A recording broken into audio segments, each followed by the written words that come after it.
Hi, welcome to Return on Podcast, where we talk about the experiences, obsessions, and habits of the most successful e-commerce entrepreneurs.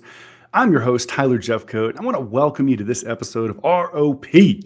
You've heard about a return on investment. Well, this podcast is going to give you a return on podcast. In today's episode, we're going to talk about how to scale businesses.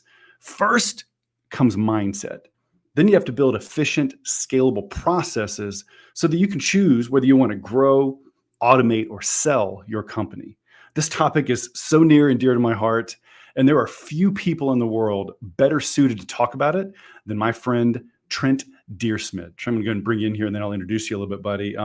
Trent, you hold the rare distinction of landing not one, but two companies on the Inc. 5000 list, which, by the way, is where you want to be if you're growing big companies quickly. Nowadays, Trent, you are the CEO and chief evangelist for a software app called Flowster.app, where you guys are providing tools to help build better processes so that you can outsource key functions of a business, whether it's a VA, an employee, heck, maybe even an outsourced bookkeeping firm. Trent, welcome to the show, buddy. Tyler, it's a pleasure to be here. Thank you very much for the intro.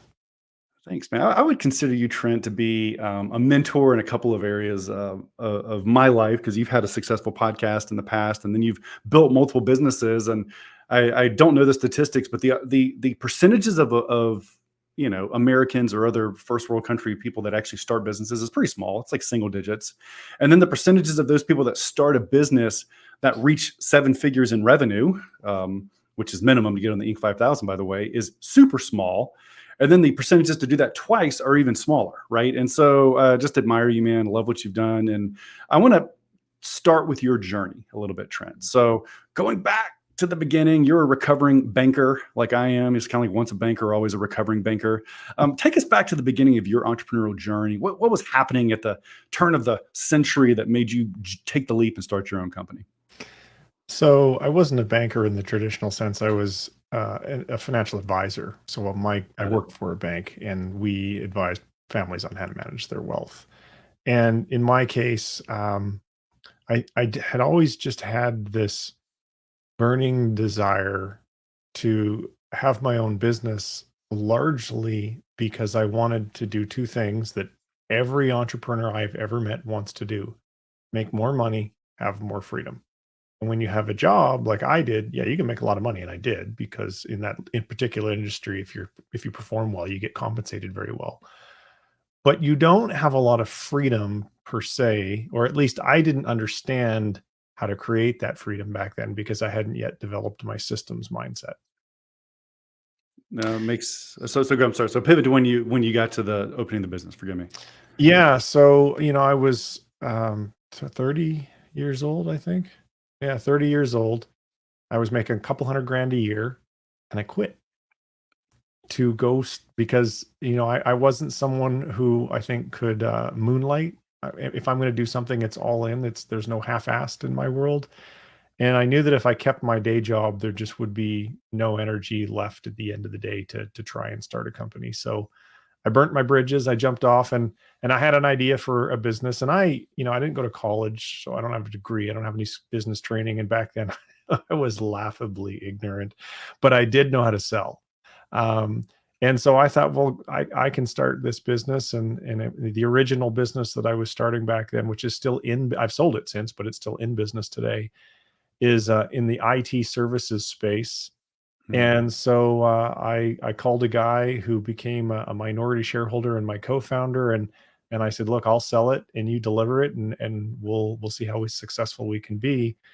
And that's really when, for me, I'll call it my master's degree began, because as I mentioned, I went into that with no business training at all, not having a clue what I was doing, thinking, well, I'll just figure it all out. And of course, over the 8 years that I ran that company, I made an incredible number of mistakes, as most entrepreneurs do. But I figured it out, and we ended up ultimately getting a 7-figure exit, which was great because I grew up as a poor kid on welfare, basically. And, I never had any money, and suddenly I had some. That's amazing. So, by the way, I was 29 when I left my corporate banking job.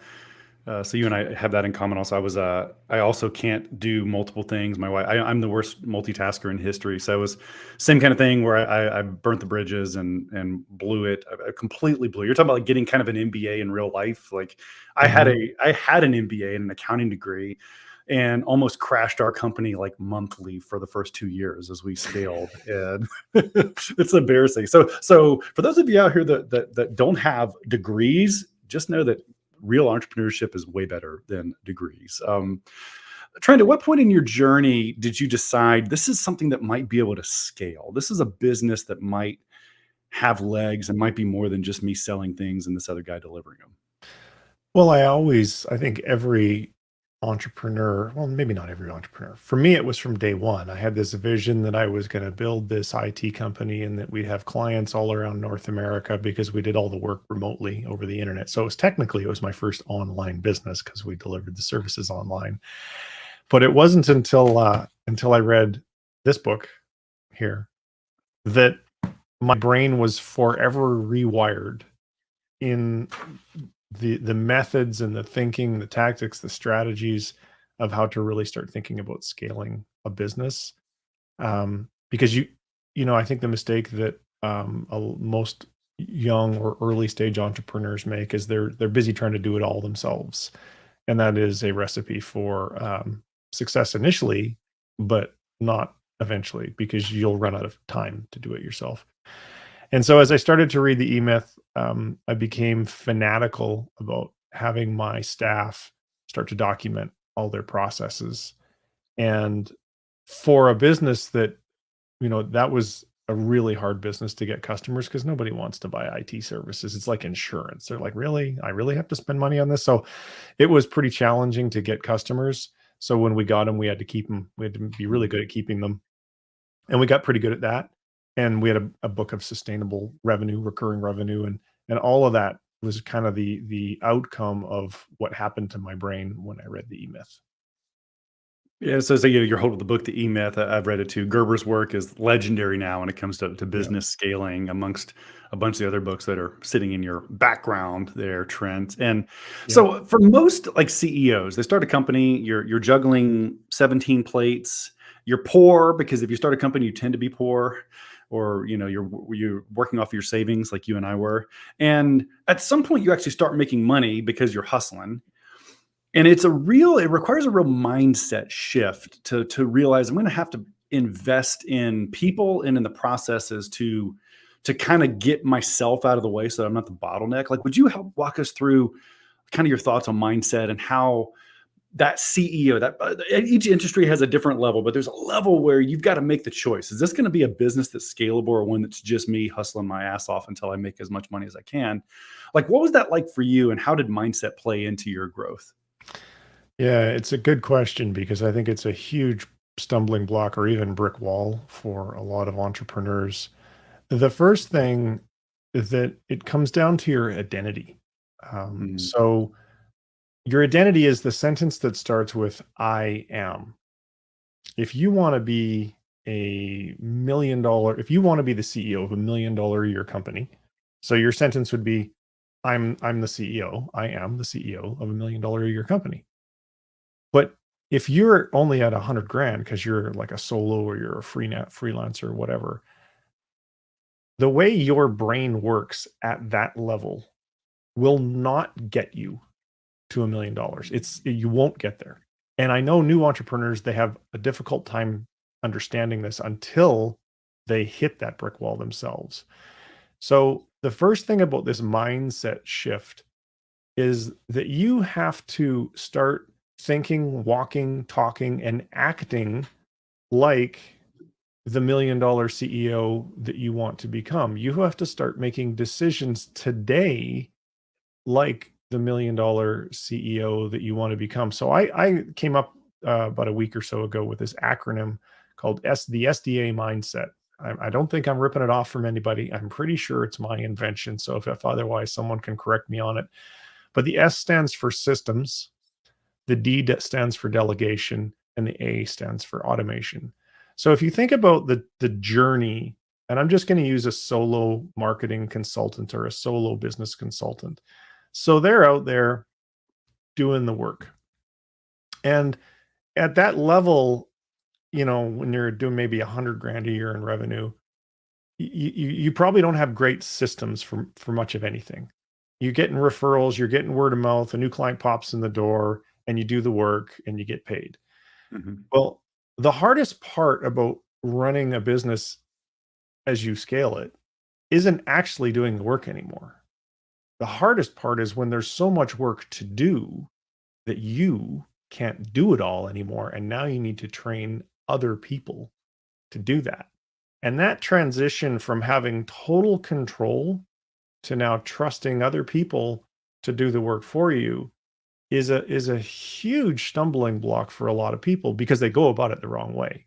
So the SDA mindset says that, okay, if I am to succeed at delegation and automation, I have to first create a foundation of the systems that I'm going to need. And this is, the E-Myth, this is what this book's all about. Like, I'm not inventing this aspect of it. I'm just giving it a little 3-letter acronym to make it easy to remember. So you have to make time to figure out, well, let's talk about this idea of chaos in business. So you mentioned spinning plates earlier. So you're the solo in your business and you got all these spinning plates. The spinning plates are, getting the client work done, hopefully finding some new clients, maybe making some improvements on the website. And oh my gosh, I got to do some prospecting.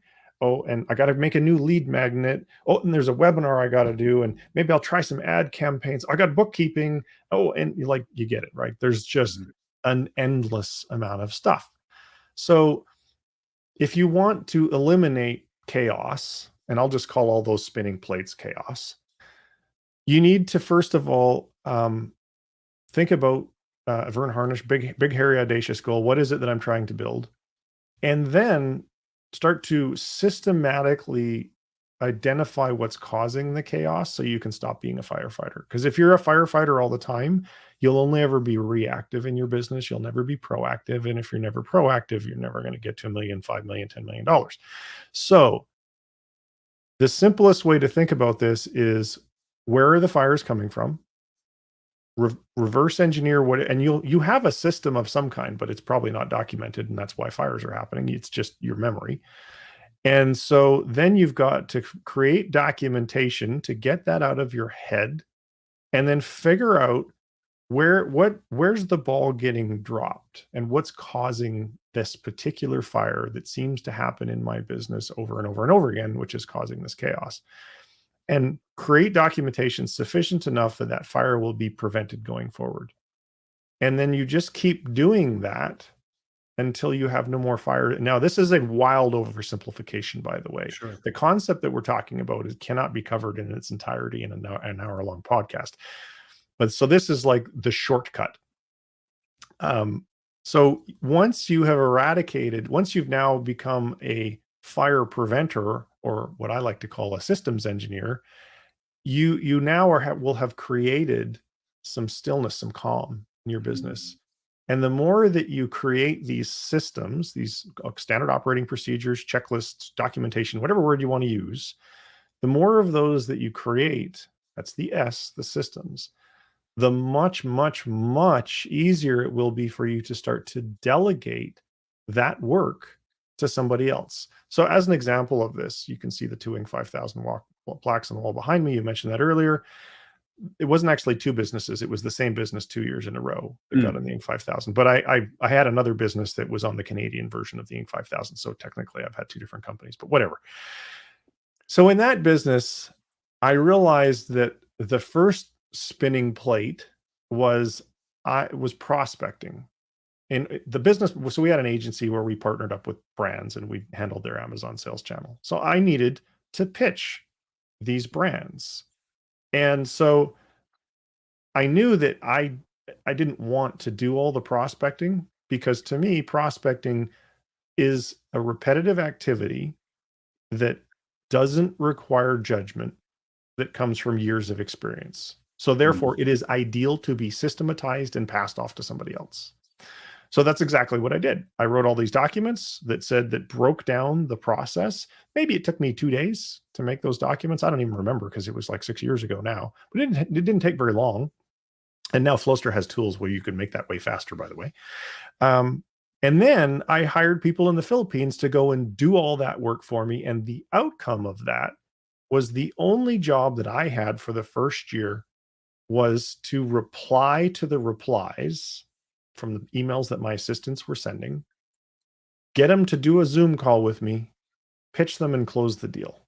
Mhm. And so I was closing a new client almost every single week because I had enough meetings in my calendar that I was able to do that. Now, once they said yes, they went on to somebody else in my team and they were creating documentation on how to do all the fulfillment and client relations and client communication. Like I had no role Mm. in any of that stuff either. So by having the systems, the S and the SDA, I was able to delegate everything except what I call my zone of genius, which is the thing on my, I'm the best on the team at it and it makes the most money. So I should do a lot of that. In that case, at that point in time, it was closing the deals. So SD, and then A can be a game changer, the automation, when you're not so frantically spinning all your plates and juggling your plates all the time, that you can like step back and look at your business and go, all right, so we have these processes, do this, then do this, and then do this, and then do this, and then do this. What part of that could I automate to Right. even just remove human labor from the equation? Because in doing so, you'll drive up your margins and you'll reduce errors and you'll have more predictability. But if you don't have the time to think about that stuff, you'll never get to the A. Right. So that's why the foundation, it's like an upside down triangle with an S at the bottom, then a D, then the A. When you get it all working beautifully, now what you've actually built is an engine. It is a Mm. cash and profit producing engine known as your business. And after a period of years, or in my case, it only took a year, that engine actually ran without me. I delegated myself completely out of that company within 12 months. And there's a whole reason why that happened. And I was on a stage in Flowster, and we can go down that rabbit hole if you want to, but like I had a reason. Mm. Um, Now, that didn't mean there was no human beings in the business anymore. It just meant they weren't me. I was Right. still the owner. I was still the CEO. I was still the guy cashing all the checks from the profit, and that was going into my bank, my wife's bank account. But I wasn't the guy turning the wrenches anymore. I wasn't the guy, making the sausages in the sausage factory, whatever metaphor you want to use. Right. Right. I Right. wasn't doing that stuff anymore, and that's how SDA got me there. I mean, SDA is such a brilliant simplification. We're actually taking our team through 4 disciplines of execution right now for some of the same reasons that you're talking about there, where in any business and all in the businesses that I've run, and Care to Continue had 115 employees. Seller accountants not nearly that big. We're in the 20s in terms of teammates, but like the whirlwind of the things that have to happen every day and every week to make the business go is always going to be big. And if you allow it, that whirlwind will completely occupy your capacity, right? I mean, so Mhm. protecting some precious, small, and increasing amount of your time to actually, like you mentioned, I think the analogy is perfect, to stop the chaos of fighting the fires and actually hit a timeout and force yourself to fix the problem, right? To build to build whatever it is that goes around the pipe so it doesn't catch on fire, like to Yeah. build the system. And I think the order of that acronym is so critical, because I think documenting whatever it is you're doing, it may be really, really bad, but document what you're doing. And then you can identify holes. I can't tell you how many times we've looked at our process, whether it's sales or onboarding or operations at Seller Accountant, and been like, oh, well, the reason that client was pissed off is we actually don't have a step for following up in this area. Like but Yeah. we wouldn't have known that we were even missing that part of the business until we kind of flowcharted it, kind of put it on paper and forced ourselves to look at it, instead of frankly like Tyler half-assing it or doing whatever comes to mind in a moment. And so I really like the SDA. I like that mantra of building systems. Then you can delegate those systems, and then you have the hope of maybe automating them as the fires get less. So obviously, as you've kind of pivoted, your core role now is this Flowster.app, this app that's really yeah, I feel like you kind of engineered this for yourself, right? I mean, you built these companies that your journey was working yourself out of the job. Like, give us a little bit of a glimpse into Flowster, how it works, how it serves entrepreneurs that are trying to replicate what you did so successfully. Yeah, so originally I did build it for myself. So the reason I delegated myself out of that business after 12 months was I got invited to this conference, and so there I'm on stage, and there's 500 other agency founders in the audience. And, they knew who I was from my podcast and my YouTube channel and so forth. And so I'm on, and I said, hey guys, I had no software company. Flowster did not exist. It was not an idea in my head, nothing. I had just created this extensive library of SOPs to run my agency. And so I was on stage, and I said, hey, everybody, I got nothing for sale. I'm just going to tell you how I did what I did using all these documentation, the people in the Philippines, and off we go. Much to my surprise, at the end of that talk, I got mobbed by people who were all basically saying the same thing. Would you consider selling me a copy of all those SOPs that you built? And that was a life-changing day, because after enough people asked me, we agreed to do it. We did a product launch, and we sold $412,000 worth of this stuff, these SOPs that I built for myself in the first 5 days. And I was blown away by that. And so I called my now co-founder, who had sold his software company. So he's the technical half. And I said, look, this is what happened.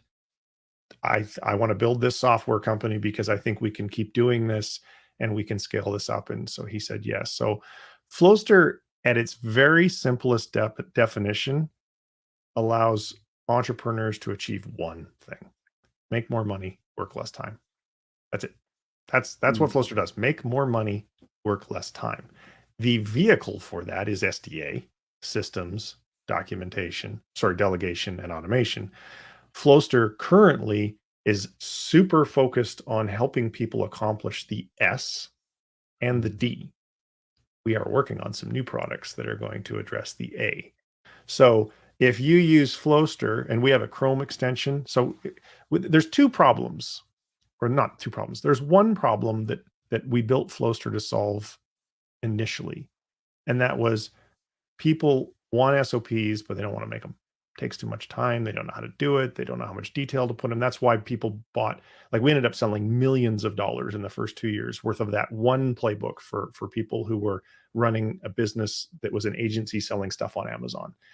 And so that taught me my first lesson. People don't want to make SOPs. Okay, so we started filling Flowster with hundreds and hundreds of templates and playbooks so that they could get them and customize them to their heart's content if that's what they want to do, but they don't have to start from scratch. They can see what a really great SOP looks like. And as you might imagine, like our last playbook, which for agencies is called the FAST playbook.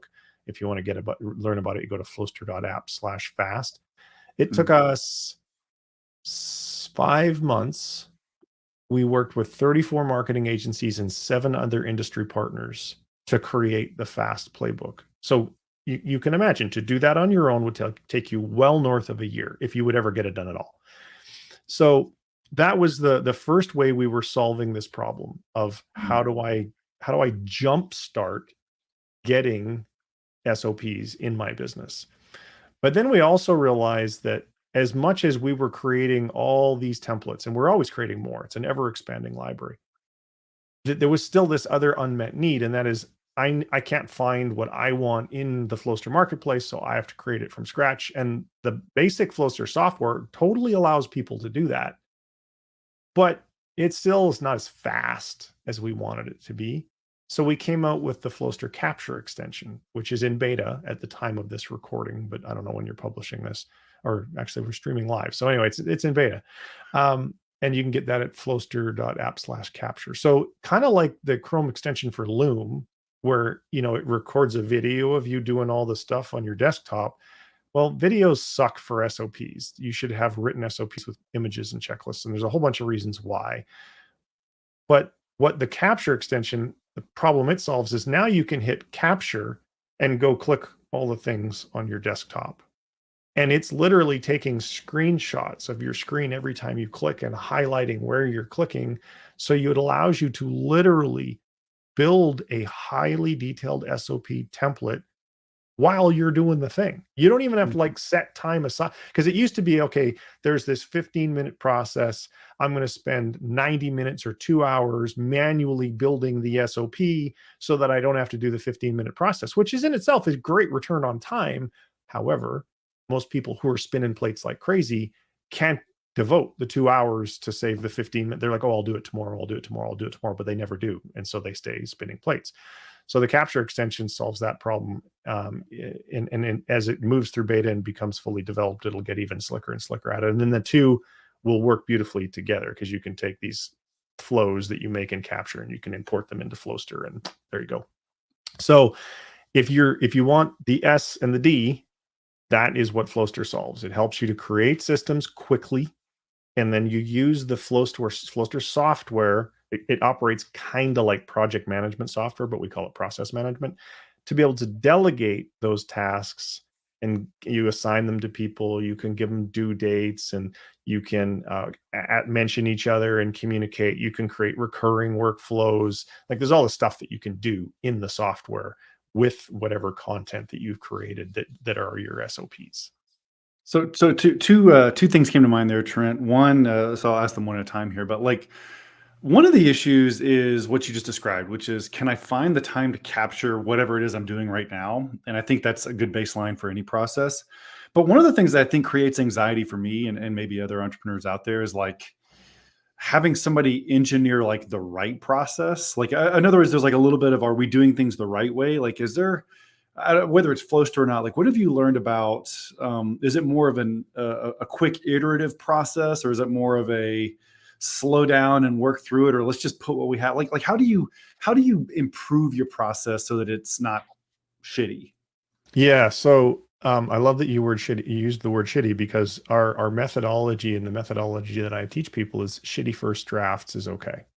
Mm. So what that means is, you're not, in a perfect world, you would sit down, put life on pause, and create this magnificent process in your very first attempt. But that's not reality. And I don't encourage people to do that. Instead, what I suggest is, and the capture extension makes this even faster and easier. So you're going to do this thing today that ideally you'd like to create good documentation for, so that you can delegate it. Well, today I'm pressed for time, but I've got an extra 5 or 10 minutes, or I'm going to choose to say that I have an extra 5 or 10 minutes, because that's really what it comes down to, because nobody has an extra 5 or 10 minutes. And I'm going to, like, in the first pass through, I might only document a little bit of it. And then the second time through, I might add some more documentation. And maybe by the third or the fourth time through, I've got my whole, shitty first draft kind of built. And then each time I do that thing, or someone on my team does that thing, they're going to look at that workflow and try and make it better and more detailed and tighter, like every single time it gets used. This is why, this is one of the reasons why creating your SOPs in Google Docs is a horrible thing to do, because Google Docs is a static document. So you can't run a workflow on a Google Doc. And the whole reason you want to run a workflow, and Flowster obviously was built this way, is so that when I want you to produce a podcast episode, Tyler, if you worked for me, I would assign you the workflow. You're going to start working your way through it. And then when you get to step 17 and you see that step 17 is not detailed enough or out of date, if you have permissions in Flowster, you can do this. You'll just hit the edit button, which will edit the base template with whatever improvements that you want to make. And now that will update not only that workflow, but all the workflows for all the episodes that you're working on of that particular process. So this comes down to this idea of process compliance, which is to say that there's no point in creating static documents that sit on a digital or physical shelf, because your process compliance will be super duper low. People won't use them. They'll go out of date quickly. And then you'd be like, why do I do that? That was a huge waste of time. That's why you need software built for this, so that, excuse me, that you're regularly interacting with your workflows. Your entire team is interacting with your workflows. And then by the very nature of using the tool is kept up to date. And this is exactly what has happened in all of my companies. The staff got to the point where they realized that this was making their job easier. They were making fewer mistakes. They were forgetting fewer things. So everyone kind of just starts drinking the Kool-Aid of, oh, I've got to do a product listing optimization on Amazon. I'm going to run a workflow for the product listing optimization. And I'm doing the thing and doing the thing and doing the thing. Oh, I discovered a new way to make my process even better. Click the edit pencil, make that little change. And now that every time after that, that new, better idea is retained and everyone on the team is now using that idea. And this is, again, all part of this whole mindset shift of, when you're a solo, it's just all up here. I'm the expert. I just know how to do everything. I don't need any documentation. Well, that's fine.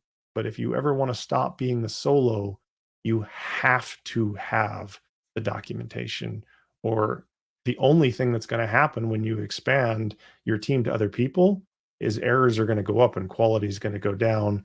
You're going to lose clients. Your profit margin is going to decrease. And you're going to be like, what the hell did I do that for? And then you go right back to being a solo again to regain all that control.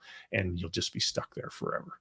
Well, and the other mindset shift that you've alluded to there so strongly, and I completely agree with you, is especially for those of us who are more like analytical, or some of these data guys doing, Amazon businesses, or even running agencies, they have to get over the need to get something perfect, right? That kind of like lean startup mindset, which is like, it's okay that it's not great. Take 5 minutes, record my current process. Because guess what? If you've been successful, especially like if you've been successful in building a couple of 7-figure companies like Trent and I, like, you actually may not naturally be the most detail-oriented person. Like, there's a chance that as a CEO, that may not be your strength, that it really isn't mine in some areas. But I can surround myself with people who can make everything I do work a lot better if I can get it out of my head. And so I think having a tool like Flowster to do that. So the second question, Trent, that I thought of was, okay, we're building our processes, we're getting the S taken care of, we're trying to now be able to delegate, so our team is growing. What have you learned about this kind of process of scaling a company that helps you use a tool, whether it's like Flowster or just communication, to improve the culture of your company? Because I feel like that's one of the anxieties that CEOs would have also, is like, hey, I'm growing and now it feels antiseptic somehow. It feels like I'm detached from my team. Like, how do you overcome that challenge as a leader in a company that's growing quickly with remote workers? Another very good question. And I'm sure there are many people in the world who are smarter than me at this, but I'll give you my answer. Okay.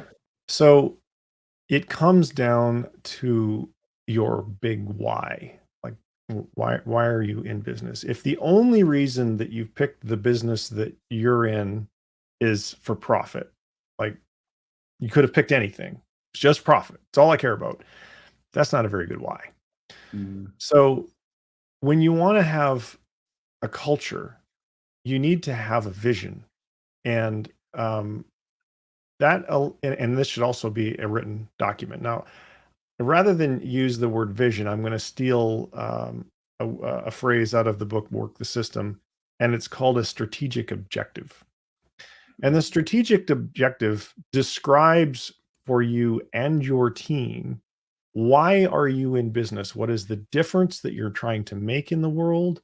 How are you trying to impact people's lives? And what is it that you're trying to build? Because people, cults in a bad way, have shown this, that people want to be a part of something. Right. And so you're going to create a much better culture in your organization if people understand what they're a part of and they understand the objectives of that organization. So as an example of that, you could, we donate 1% of our money to a charity. And that is one of the things that helps us to have a why. Now, you could say, well, I'm in business because I want to build 10 houses a year for people in third world countries. Now they can didn't lay 3D print houses out of these are not the price of houses you would think in North America, but you want to provide housing for people in a third world country. That's a pretty compelling why. And certain people will be attracted to that and want to be a part of your organization. And when you tell them that, hey, if we follow the SDA mindset across the entire organization, our profits are going to be double what they otherwise would be. It will make your job easier and less stressful. And when you're on vacation, you won't have to think about things. You'll find that people start drinking the Kool-Aid because now they understand the bigger picture. And if this stuff's not in writing, the problem will then be, well, how do I communicate this as the size of my team grows? Well, you'll have a difficult time doing that. So Right. in your huddles, in your quarterly meetings, and you have to keep reinforcing this stuff. But if it's not in writing to begin with, then you won't be able to do that. And Ray Dalio is very famous for his book Principles. He's the founder of probably the most successful hedge fund in the history of the world called Blackwater, if my memory serves me correctly. And he wrote this book called Principles. So there's like three types of documentation. There's what I just described, and then there's the principles. The principles are, and you might have 10 of them, you might have 15 of them, but they are the rules that you stick to when it comes to making decisions to move you towards your strategic objective.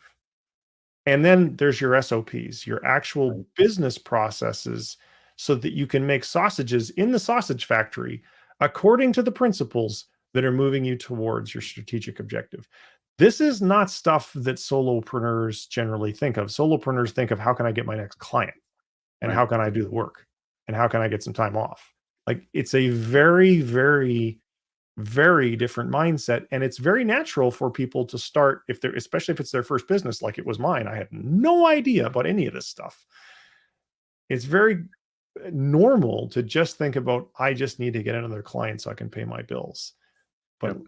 going back to what I said about identity earlier, you'll always be stuck at this level until you start thinking like people who are at this level.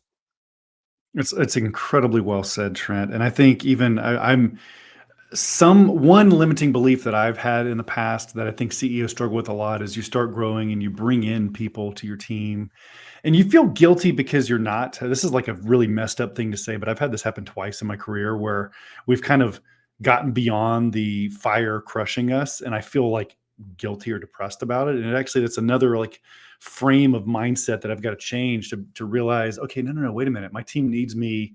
To be available to drive the culture of our company more. Like there are other problems I need to be engaged in. And so it's even as you said that really great about the different levels of the principles and the kind of the mission drives the principles, drives the SOPs.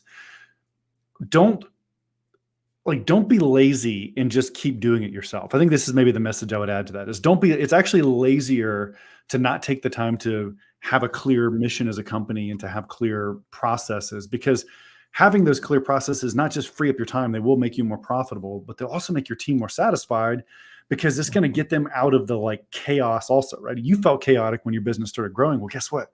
Your employees feel chaotic too. I remember a couple of years ago, I had an employee describe seller accountant as we were kind of coming through this as being like, I believe our culture is burnout, is what he said. And I was like, oh no, like, so you wake up and have this moment where whether it's you as the solopreneur or your team is constantly reacting. And so our response to that had to be, okay, let's go etch a sketch a few of our, whether it's traction VTO or other elements, and then actually become systematic in deploying the software and the processes so that our team can be successful. And then when we were able to do that, then my ability and my leaders, my other leaders in the company's ability to focus on just providing care for our team, actually like giving a crap, having time to do that becomes possible because now you're not simply reacting to the whirlwind of whatever emergency is on Jane's plate today, right? And so it takes more discipline as a CEO to say, no, I'm not going to chase just the money for today. I'm actually going to build the engine, as you said earlier, Trent, that will run long term.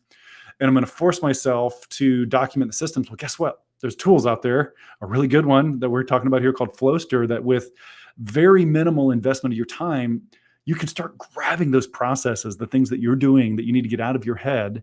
Yes, draft one's going to be shitty, but like do it, get it off of your mind and into a system where you can then iterate and improve it. And Trent, to appreciate you talking us through that, because I think that model of SDA, kind of the the hierarchy of needs kind of picture that Mhm. I'm visualizing in my brain. I think that's extremely helpful. I want to talk hobby, personal stuff here for a second. How in the world did you get into motocross? This is a hard pivot, dude. I want to hear about motocross for a second. I think you might be losing your audience with this one. I just, as a kid, I was never into stick and ball sports. I always liked racing bicycles, and then I got into motocross, and I got pretty good at it. Well, that's great. And you did, by the way, Trent shared a video with me of, I'm going to assume it was you, Trent. I can't validate this. It was a guy on a bike who didn't bust his ass going over a big hill going really quickly. And that looked awesome. I would probably not, would not be caught doing that right now because I have a tendency to break things, but that is awesome. That's a really, really fun, yeah. And then we were talking also about racing cars. Are you into racing? There was a time when I was into racing cars, but every car racer will tell you that it quickly becomes a second full-time job, and Oh, it will eat all of your money. And so I transferred from real world racing to virtual world racing, and now I have about a $20,000 virtual full motion virtual racing slash flying simulator in my basement, which is pretty cool.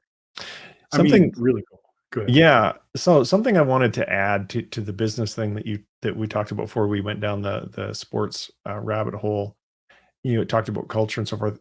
I just wanted people to think about something that's obvious, but it's not obvious until you maybe hear it. If you decide to systematize the heck out of your business, you're gonna have higher profit margins than the industry averages. And if you have higher profit margins than the industry averages, you can pay higher than the industry averages. And if you pay higher than the industry averages, what do you think that will do to your turnover? Your turnover will be lower than the industry averages. So now you've got this culture where you've got all these wonderful, talented, well paid people who are on your team. And that's how you get to the point where you don't even have to go to work anymore. Now you can Mm. be the chairman of your organization. You can have a CEO, you can have a COO, you can do all of that stuff. Now, none of this happens overnight, but if you don't make this mindset shift to the SDA mindset when you're just you, none of it will ever. Now, not all business models are created equal. Of course, some business models scale better than others. So let's not forget that fact. But if you've got a decent business model, none of this will ever happen. None of this freedom will ever happen unless you change your mindset. And then, of course, you won't have the time or the money to have motocross bikes and virtual racing simulators and whatever other toys you might like to have. No, it's a really good point. It's almost this, by the way, that's actually as an investor mindset. If I can invest in an asset that gives me I have enough of an unfair competitive advantage because I'm great. Let's think about real estate. If I'm really, really good at fixing up houses and renting them out, I can afford to pay more than the market value Mhm. for that house because I can generate return on my investment even though I'm paying more than the other guy. So I always get the premium real estate. And I think what you just said, Trent, is so true for teammates. If I actually build an engine, as you described earlier, that is more efficient, that actually just generates more value in the marketplace, I can afford to slightly overpay the best people. And by the way, people are also mostly motivated by winning, right? So creating clarity, winning, and then being able to pay them not just a living wage, but an incredible wage. That's actually really, really, really good point there. Is clearly going to help you keep the best talent. Not to mention, Yep. they're not going to be as stressed out because you're not constantly in chaos. You actually have a repeatable process that is Oh easy yeah, to follow. that's going to go a long way to keeping people on your team longer too. Like, who wants to go to a really high stress job? I mean, maybe some people do, Yeah, but the vast majority of human beings are not wired to enjoy stress. that's right. Stress is a killer. So what you need to do is make sure that you have as little of it as possible in your organization so that you have a very welcoming, um, almost serene workplace where people really love coming there because it's this second family for them because they've been working with these other senior leaders for the longest time, or they really respect their senior leaders or whatever. But you've got an amazing culture, and now what you've done is you've built an asset that is great to own, and if you want Mhm. to sell it, it's great to sell. Although I heard an expression from Grant Cardone the other day, which I want to repeat because I thought it was cool. Rich people sell assets. Wealthy people never do. Ask yourself, how many companies does Warren Buffett sell? Not very many. But that's talk for another day. That's such a So good point.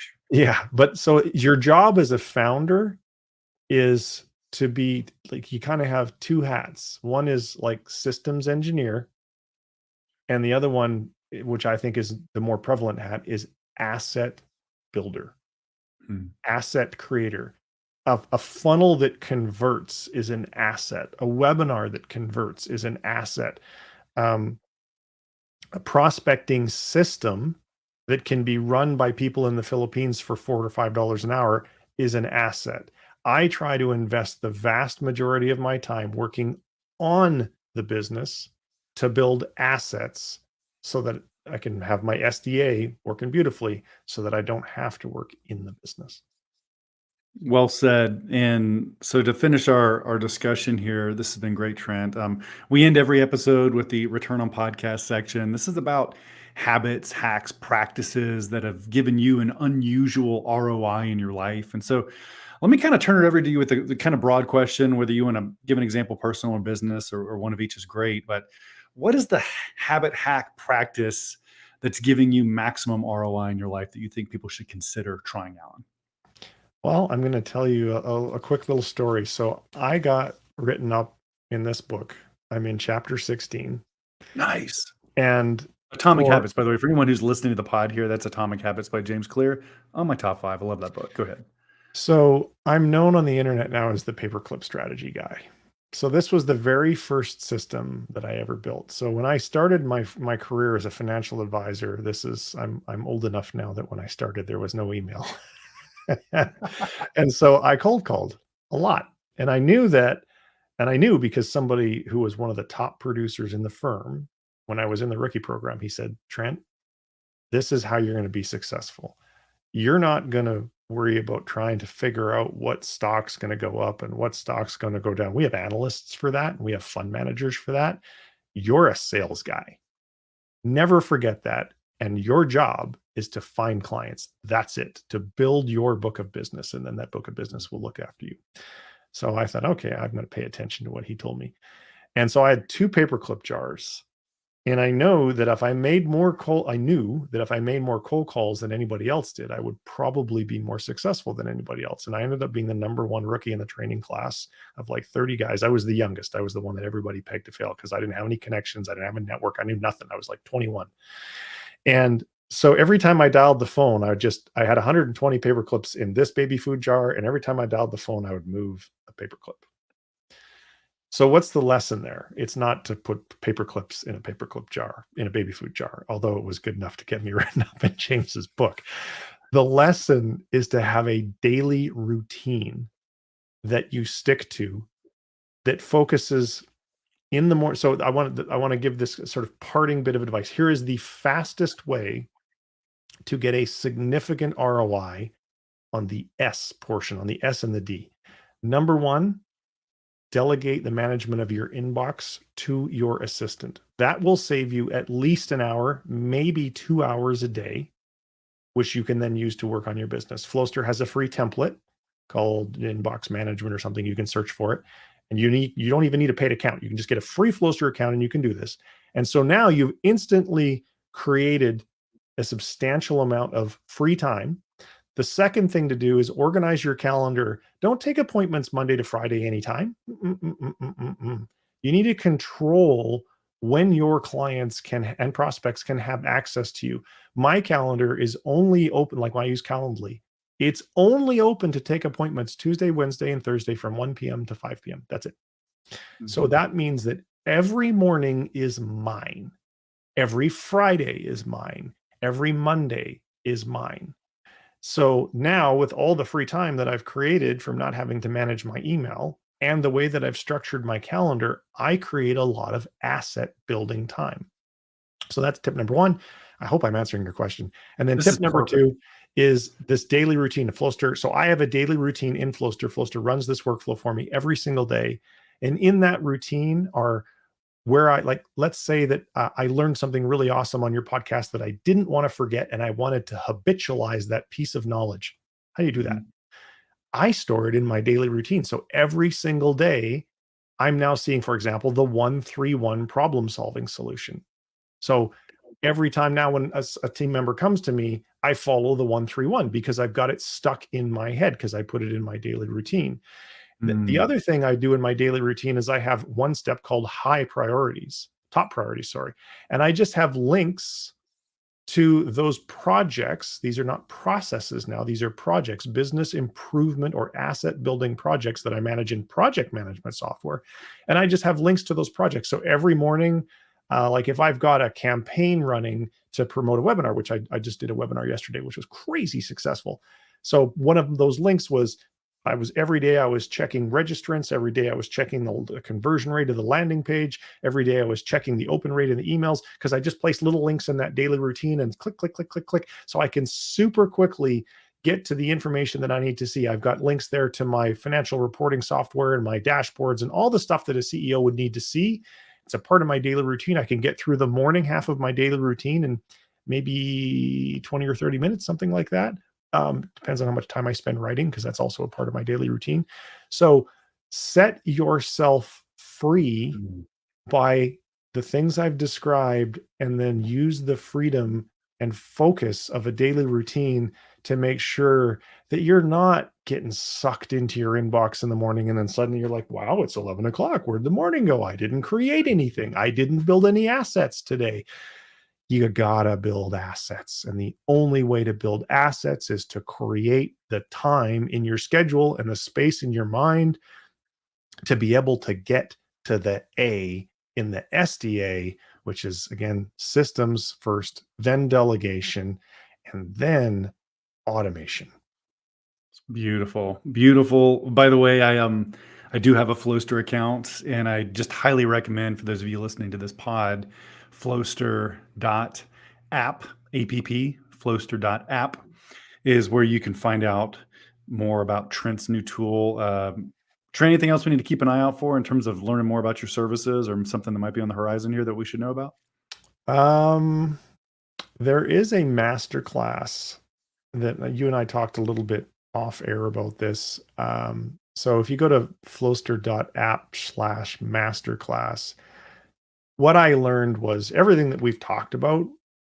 When people hear all that, they're like, oh, yeah, I get it. And then they're just like, how do I make that actually happen? And Flowster is the Right. operating system for everything we've talked about.